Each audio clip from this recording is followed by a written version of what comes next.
If you want to know what real betrayal feels like, don't look for it in crime stories or tragic Bollywood scenes. Look for it in the moment you push open a door in your own home, a door you have opened 1,000 times with trust, and suddenly realize your entire life has been nothing but a beautifully crafted lie. My name is Anvi Sharma, and what I'm about to tell you changed the woman I was for 32 years. It happened on a Tuesday afternoon, an afternoon so ordinary, so painfully normal that I still struggle to understand how destiny chose that moment to turn my world inside out. I wasn't supposed to be home. I wasn't supposed to walk up those stairs. I wasn't supposed to hear the sound of running water from my bathroom or the soft giggles that didn't belong to me. And yet, I did. And when I pushed that bathroom door open, I didn't just see my husband, Raghav, in our bathtub. I saw him holding another woman, our neighbor, someone I treated like a younger sister, with a tenderness he hadn't shown me in years. Her head on his shoulder, his hand on her waist, their lips still glistening. Something inside me didn't break. It died. But here's what surprises people the most. I did not scream. I did not throw anything. I did not collapse in the hallway. No. I quietly closed the door, turned the key, locked them both inside, and then called her husband, Samar, to come over immediately. Before I take you deeper into this story, before I show you how betrayal can burn a woman and yet forge her into steel, tell me in the comments, asterisk, asterisk, which city in India are you watching from? Asterisk, asterisk. I want to know how far this story travels, because what happened next will shock you more than what I saw behind that bathroom door. This is not just a cheating story. This is the day a quiet Indian wife discovered her fire. People often say that betrayal arrives with thunder. Loud, dramatic, impossible to ignore. But the truth is, mine arrived quietly. In soft routines, in morning chai, in a life I truly believed was safe. Before that Tuesday shattered me, I was simply Anvi, a 32-year-old accountant living in a cozy duplex in Mansarovar, Jaipur. My days were predictable in the sweetest way. Raghav brewed the chai. I packed our tiffins. We ate together while the morning news played softly in the background. Neighbors would wave. Children would cycle past our gate. And I would smile thinking, life may not be extraordinary, but it is peaceful. And peace is enough. I grew up in a middle-class family that taught me one thing. Marriage is built on trust. You don't inspect your husband's phone. You don't question his late nights. You believe that loyalty is as natural as breathing. And for 8 years, I believed that. Our neighbor, Neha, entered our lives like a cool spring breeze. Younger than me, full of energy, always calling Didi. She would borrow milk, sugar, sometimes even my dupattas. We shared recipes, festivals, gossip, life. Raghav often said, "She treats you like an elder sister," and I foolishly believed that was a blessing. Looking back now, the signs were there. Just faint enough for a quiet wife to ignore. Raghav started working from home more often. He claimed it helped him focus, yet somehow he always looked more refreshed than stressed. He changed his perfume. He changed his shirts. But he never changed his story. And Neha, she began dressing differently, not indecently, but intentionally. She came over far too often, always at the strangest times. Once, I caught her in my kitchen humming while making chai, as if she belonged there. Still, I brushed it off, because when you love someone, you don't hear danger. You hear excuses. A part of me now wishes I had questioned things earlier. Another part knows I wasn't ready for the truth. Before we move deeper, tell me in the comments. Asterisk. Asterisk. Have you ever trusted someone so blindly that you didn't see the storm coming? Asterisk. Asterisk. Your words may help another woman realize she is not alone. Because the day my storm arrived, it did not knock. It simply walked in through my front door. I remember Raghav shouting, "See you tonight, Anvi," that morning. His voice warm, familiar, loving. Who would imagine that such a voice was just hours away from destroying the woman who adored him?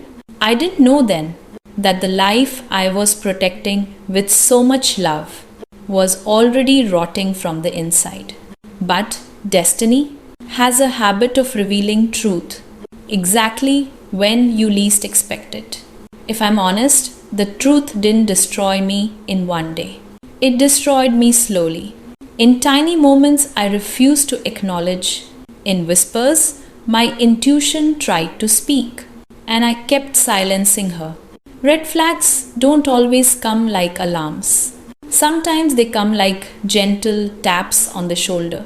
And I, like a fool in love, kept brushing them away. It began with Raghav's phone. He used to leave it anywhere on the table, on the bed, even in the bathroom. But suddenly, he started keeping it glued to his hand.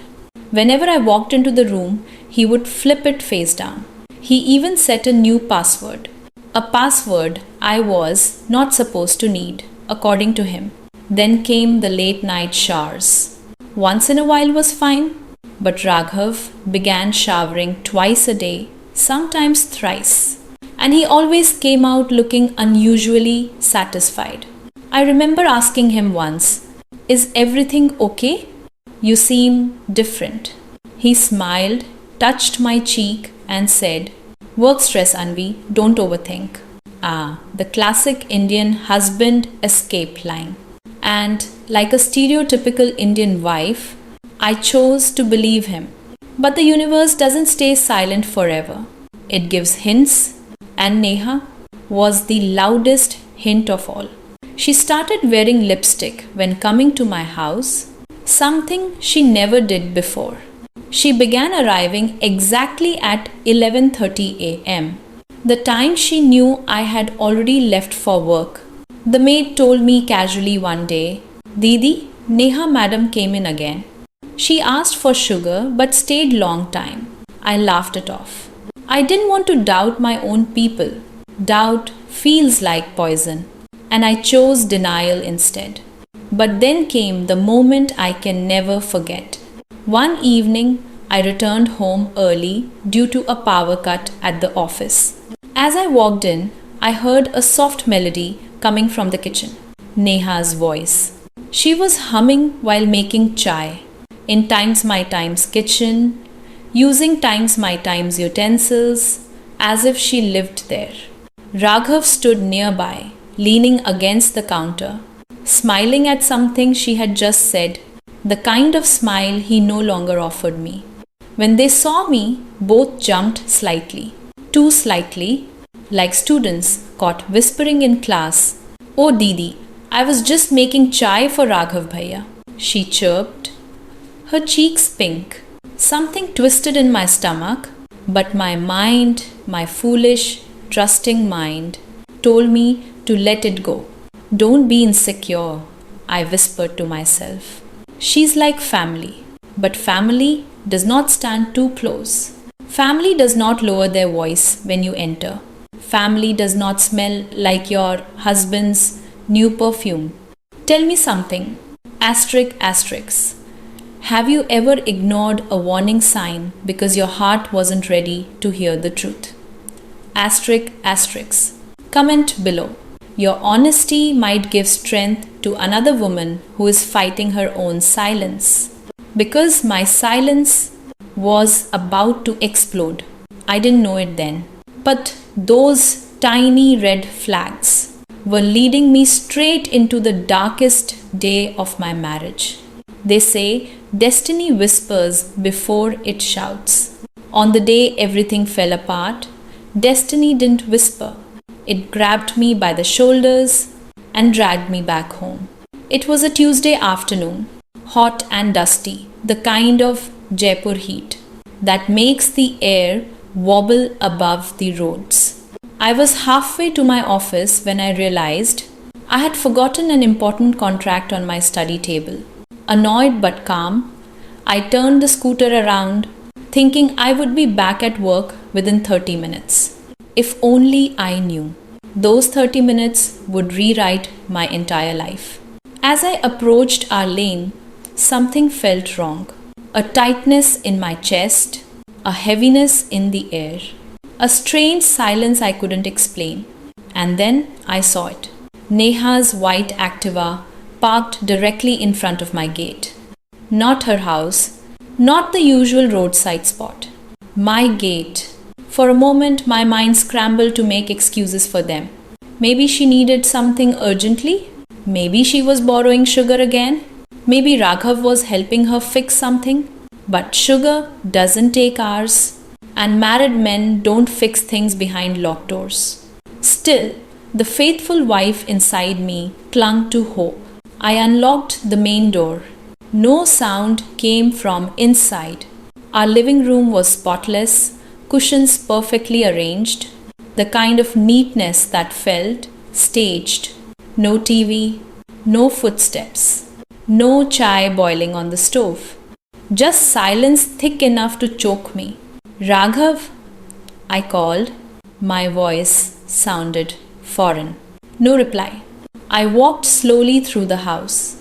The kitchen was untouched, the guest room empty. Even the balcony felt abandoned.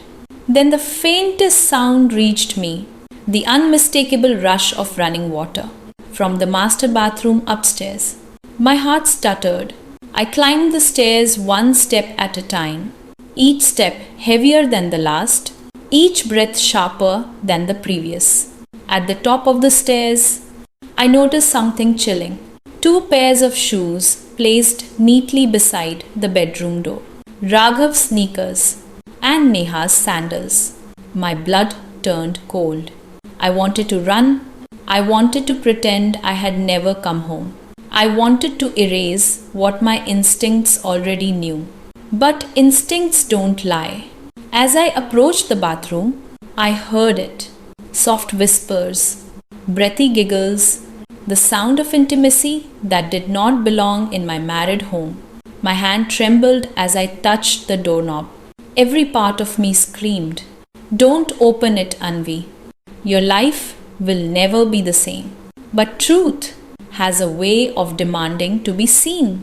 Before I take you into that moment, tell me one thing in the comments. Asterisk. Have you ever felt something was wrong even before you saw any proof? Asterisk. Your story may help another woman trust her intuition. Because in the next moment, my intuition would be confirmed in the most brutal way possible. And once that door opened, there would be no turning back. I have replayed that moment in my head 1,000 times. The moment my hand twisted the bathroom doorknob and my life split into before and after. The door opened with a soft click, but the scene inside hit me like a scream. Steam filled the room, fogging the mirror, but not enough to hide the truth. There they were, Raghav and Neha, in times my times bathtub, in times my times home, in the most intimate position 2 people can share. Neha's head was resting on his shoulder, her lips still swollen from kissing.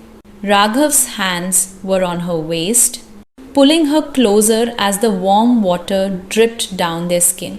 And the worst part? He looked happy. Happier than I had seen him in years. For a full 3 seconds, nobody moved. The water kept running. Their breaths were heavy. My heart was breaking quietly, brutally. Neha's eyes widened first. Her face drained of color. Her lips trembled. Raghav turned slowly, and panic washed over him. Anvi. My name rolled off his tongue. Like a plea, like a lie, like a man hoping the universe would undo what I just saw. But nothing could undo it. People expect wives to scream, to break things, to cry, to fall apart. But something inside me froze, then hardened, then rose. I felt my spine straighten, my breath deepen, my blood turn cold but strangely powerful.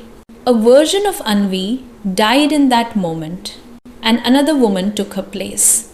Without a word, I stepped back, closed the bathroom door, and turned the key in the lock. Asterisk. Click, asterisk. A sound I will never forget. Anvi, open the door, Raghav shouted, splashing water. Please, we can talk. Neha began to cry, her voice high and shaking. Didi, please. It's not what you think. Not what I think. I almost laughed. I walked away calmly, deliberately, to my bedside table, picked up my phone, and dialed Samar's number. The moment he answered, I said only 5 words. Come to my house. Now. No explanation needed. My voice said everything. While I waited for him, I stood in the middle of my bedroom, my heart beating like a drum, my mind strangely clear. I realized something powerful. I was not weak. I was not broken. I was not the woman they thought could be fooled forever. Before Samar reached, the two of them banged on the door, begging, apologizing, lying. But instead of crying, I asked myself one question. Asterisk, asterisk. If you were in my place watching this, what would you have done? Asterisk, asterisk. Tell me in the comments. Your words might help another woman face her truth, because the truth standing behind that bathroom door was only the beginning. They say heartbreak sounds like silence, but when Samar arrived at my doorstep that day, heartbreak had footsteps heavy, hurried, trembling. I heard the rumble of his bike before I saw him. He didn't even remove his helmet properly when he rushed toward the door. His hands shook as he pushed it open.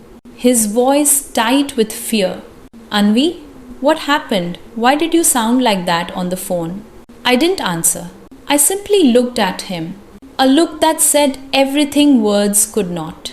He followed my gaze to the shoes placed outside my bedroom door. Neha's sandals, still neatly aligned, as if they had planned this like a ritual. His face drained of color. Samar, I whispered. They're inside. He didn't ask, inside what? He didn't need to. Some truths enter the body before they enter the mind.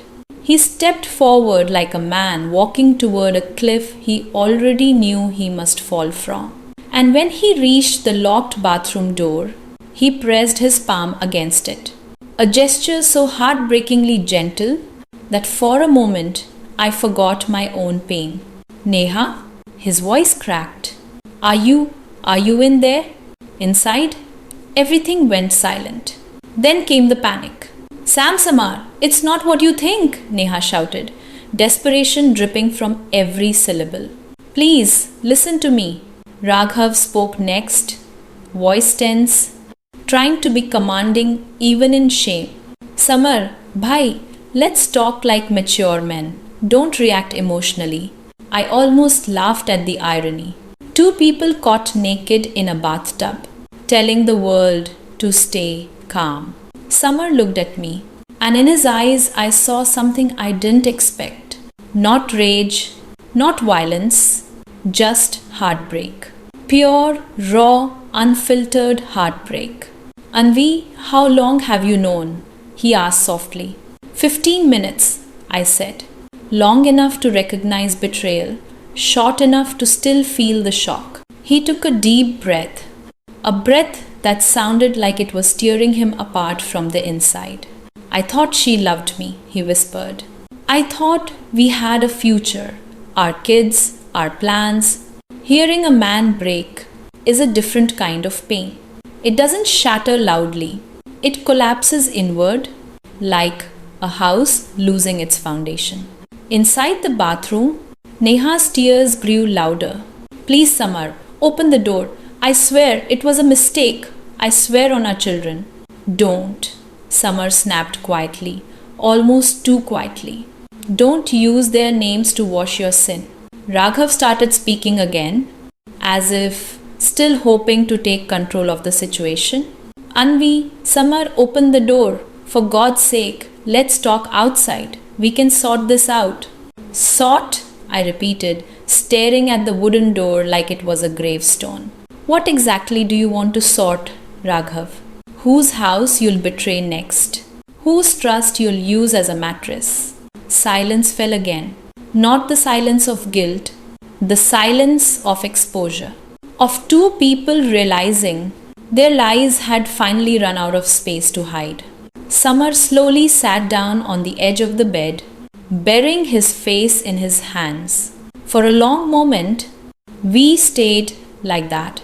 Two people who had just learned they were not spouses in a marriage, but victims in a long-running conspiracy. Finally, Samar lifted his head.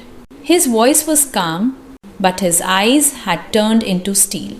Anvi, he said quietly, whatever we do next, we do it together. I nodded, because betrayal may break you, but shared betrayal binds you.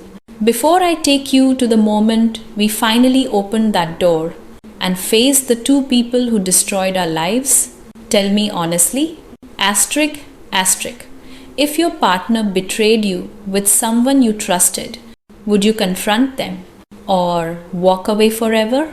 Asterisk. Share your truth in the comments.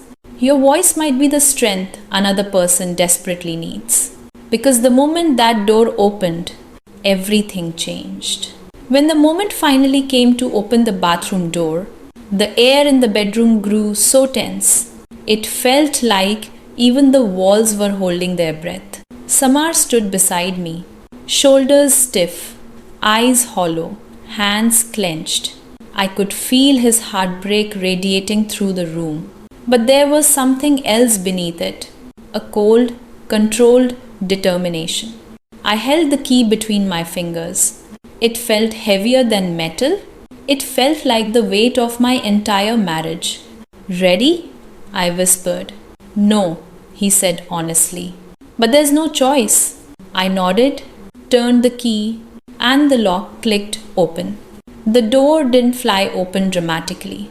It slid open slowly, as if the universe wanted to reveal the truth inch by painful inch. And there they were. Raghav and Neha stood wrapped in towels, dripping water on the tiles, their eyes wide, swollen, terrified. But the most shocking thing was not their shame, it was their expressions.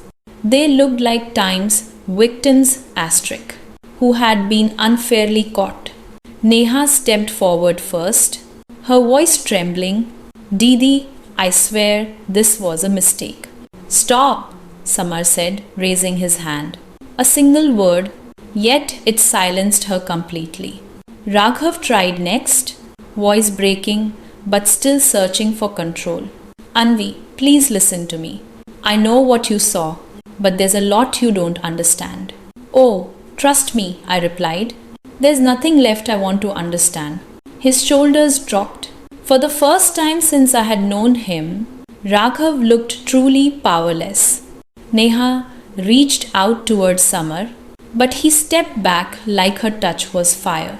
You destroyed everything, he said quietly. Our marriage, our trust, our plans, everything we built. Tears poured down Neha's face, but Samar didn't flinch. Raghav stepped closer to me, his voice filled with desperation. Anvi, I still love you. We can fix this. I laughed, not out of humor, but disbelief. Fix? I repeated. You didn't break a plate, Raghav. You broke me. He opened his mouth to speak, but I cut him off. You lied. You cheated. And you planned a future without me. while sleeping in the bed I made every morning. Raghav's lips trembled. For a moment, the man who once promised me forever looked like a child who'd been caught stealing. Samar stepped forward, his voice low, steady, dangerous. You two weren't just cheating. You were planning to leave us. You were planning a new home. You were planning custody meetings. You were planning your future while using us as stepping stones. Neha collapsed into tears, but Sam did not move to comfort her. You lost that right, he said coldly. The room filled with the sound of her sobbing, Raghav's shallow breathing, and the quiet strength between Samar and me. For the first time, the two betrayers looked small, pathetic, stripped of their power. Sit, Samar ordered, and they did. Two grown adults sitting on the edge of my bed, like scolded school children. I stood in front of them, a strange clarity washing over me. You will both leave this house, I said. Today, now, and whatever comes next, the lawyers, the truth, the consequences, that's on you. Neha sobbed harder. Raghav slumped forward, face in his hands. Before they could speak again, I added, and one more thing, don't ever mistake my silence for weakness again. Because in that moment, I realized something powerful. I hadn't just caught them, I had freed myself. Before we go to what happened after they left, tell me honestly in the comments. Asterisk, asterisk. If you had to confront a betrayal this huge, would you stay calm like I did? Or would you explode? Asterisk, asterisk. Your truth might give courage to someone living this reality right now. When Raghav and Neha finally stepped out of my door that day, they didn't walk out like lovers separated by tragedy. They walked out like criminals who had suddenly realized the world was much larger than their secret, stolen little fantasy. But the real storm had only just begun. Samar and I stood in the living room for a long moment.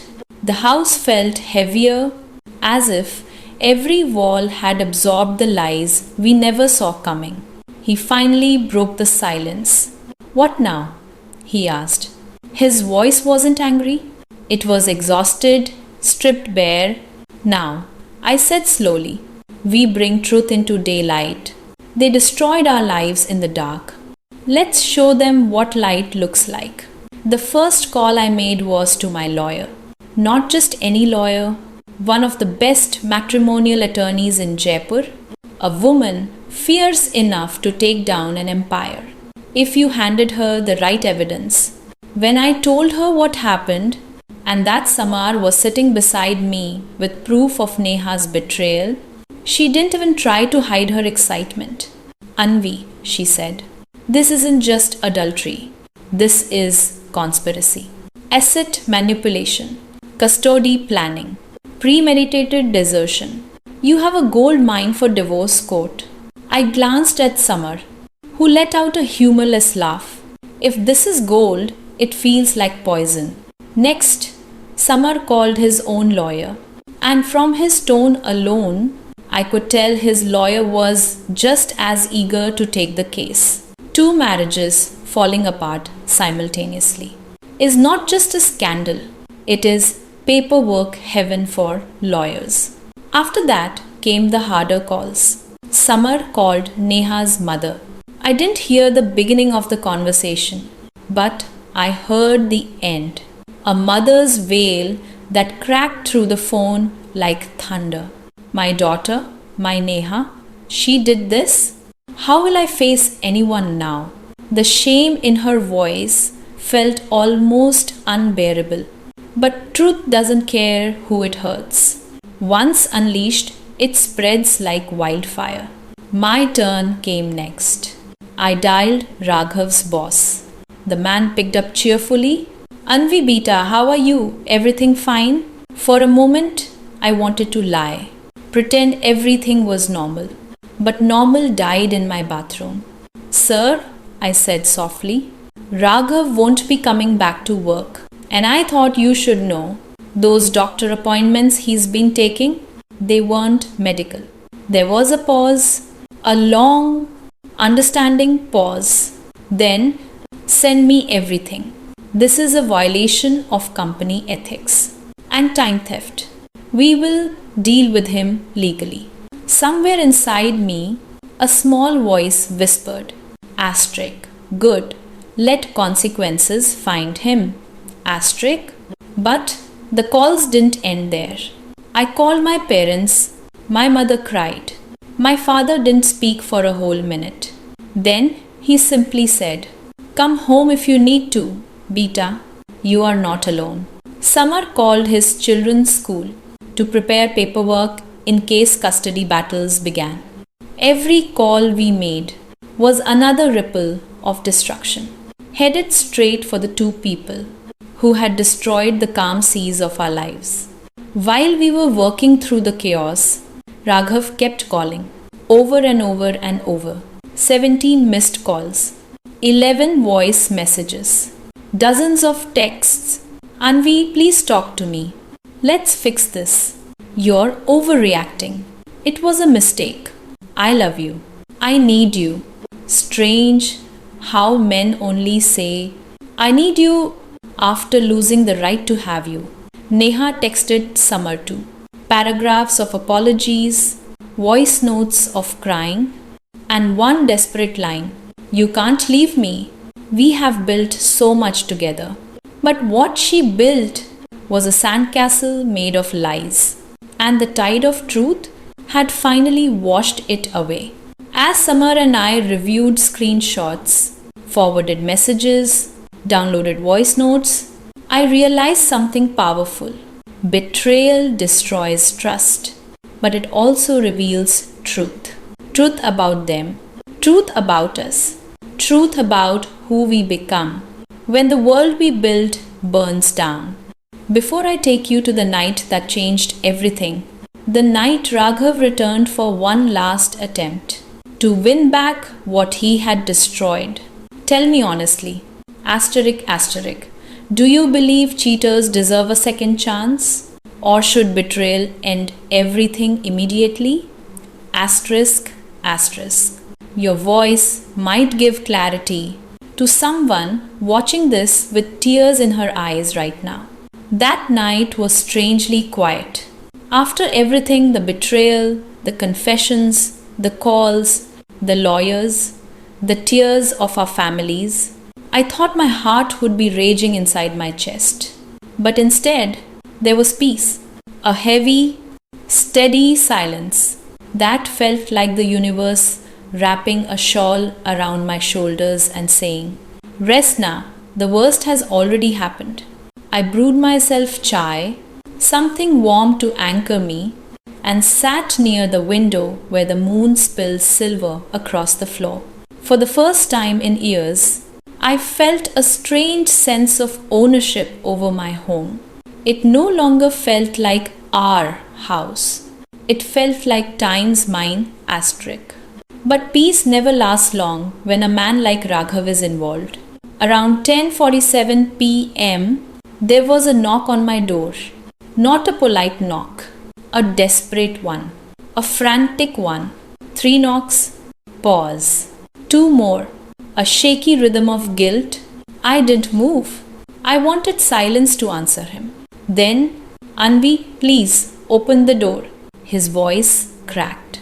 A sound I'd never heard from him. I stayed still. Another knock.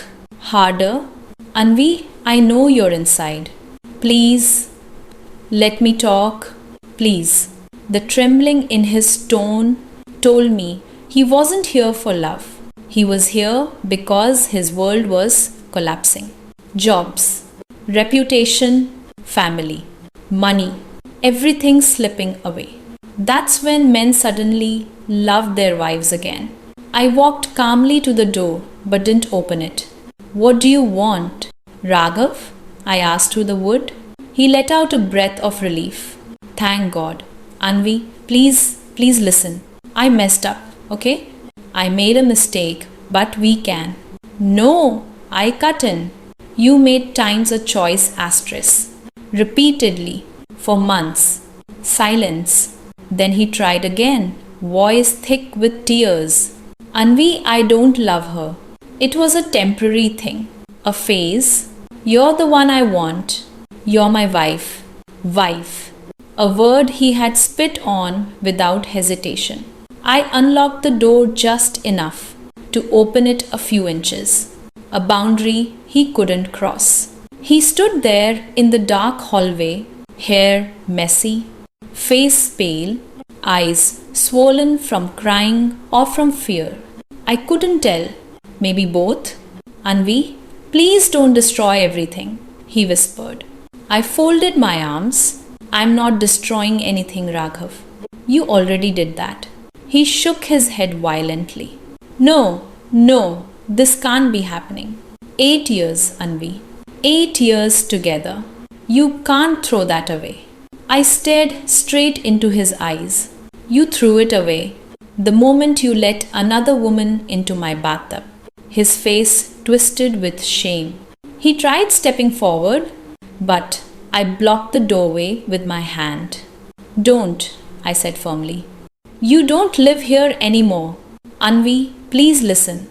No, Raghav. For once, asterisk you times, listen. He froze. Love doesn't cheat. Love doesn't lie. Love doesn't plan a new home behind my back. Love doesn't mock me in messages. Love doesn't decide that the woman who built a life with you is disposable. Tears finally spilled down his cheeks. Anvi, I can change. I'll go to therapy. I'll cut her off. I'll do anything. Just don't leave me. I breathed in slowly. I'm not leaving you, Raghav. He looked up, hopeful. I already left you. I left you the moment I saw you in that bathtub. The hope disappeared from his face, like a candle blown out by the wind. He sank to his knees. Yes, literally. He collapsed times on my doorstep. Don't do this to me, he begged. I'll be nothing without you. And that was the moment I finally understood. He didn't want me. He wanted the life I created for him. The stability, the reputation, the convenience, not times me asterisk. I stepped back. That's not my responsibility, I said softly. You chose yourself when you betrayed me. Now I choose myself. I closed the door gently, not slamming it, not yelling, just closing it with the same steady calm that had guided me through the entire day. The last thing I heard before the door shut fully was his voice breaking into pieces. Anvi, please. The click of the lock was the sound of my freedom. As I leaned my forehead against the door, one single thought burned through my mind. Asterisk, I survived a moment meant to break me. Now I will build the life meant for me. Asterisk. Before I tell you the ending, how I rebuilt myself, how life surprised me in ways I never expected, tell me this. Asterisk. Have you ever closed a door in your life and realized it was the beginning of a new chapter? Asterisk. Your story might give another woman the courage to close her own door tonight. The morning after Raghav collapsed at my door, I woke up to a home that felt strangely lighter, as if the air had been cleaned, as if the shadows that used to cling to the corners had finally packed their bags and left with him. For the first time in years, I stood in front of the mirror and saw a face that didn't look tired or small or afraid. I saw a woman who had walked through fire and was still standing tall. I didn't cry, not even once. Instead, I made myself breakfast. Simple poha, hot chai, and sat at the table alone, feeling an unfamiliar but beautiful silence fill every inch of the room. A silence that didn't hurt. A silence that healed. Raghav kept calling that day, then texting, then calling again. By evening, there were 32 missed calls and countless messages. But for the first time, his words felt like noise, like the buzzing of a mosquito outside a window. Irritating, irrelevant, unable to touch me, because something inside me had shifted. I no longer needed closure from him, or explanations, or apologies, or promises of change. Closure had come the moment I closed the door in his face. Samar visited the next evening, not to talk about Neha, not to cry, but simply to sit in the living room with quiet dignity. We didn't speak for a long time. We didn't need to. Two people who had survived the same storm don't need words to understand each other. When we finally talked, it wasn't about them. It was about us, about who we were becoming. After stepping out of the wreckage, we were living half lives, Samar said softly. And we didn't know it until now. He was right. My life before this, the routines, the compromises, the quiet tolerance, suddenly looked like a cage, painted to resemble a home. Over the next weeks, I rebuilt piece by piece. I repainted the bedroom walls, a warm mustard yellow, the color of sunlight after rain. I removed the bedsheets Raghav loved and bought cotton ones with block prints. That reminded me of Jaipur bazaars. I took every memory off the shelves, photos, gifts, letters, and placed them in a box. Not to throw them away, but to put them where they could no longer hurt me. My lawyer updated me daily. The case was strong. Raghav was cornered. His job was at risk. His public image was collapsing. For once, consequences had found him faster than excuses. Neha faced her own downfall. Her family refused to defend her. Her colleagues spoke in hushed tones. Every secret message she sent Samar was now a nail sealing the coffin of her image. Meanwhile, I was rising. I joined a pottery class, something I'd wanted for years, but Raghav had always dismissed as a waste of time. The first time I touched clay, my hands trembled, then steadied, then created something imperfect but beautiful. A bowl, small, uneven, mine. Piece by piece, I remembered who I was before marriage had shrunk me. Piece by piece, I discovered who I could become now that I was free. One evening, as I lit a diya near the window, a thought came to me. Soft, powerful, undeniable. Asterisk, asterisk. Pain doesn't destroy a woman. Silence does. And I had finally broken mine.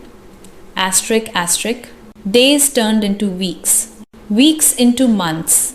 And without even realizing it, I had rebuilt myself from ashes into something stronger than flame. People think rebirth happens once, in some dramatic moment of enlightenment. But mine happened slowly.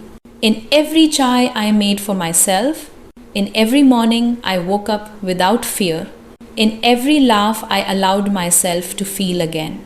And then came the moment that sealed everything. 1 year later, outside a grocery store, I saw Raghav again. He looked older, smaller, as if life had reduced him to half the size he used to be. He stared at me, stunned by how changed I looked. Anvi, he whispered. You look happy. I smiled, not cruelly, not triumphantly, just peacefully. I am, I said simply.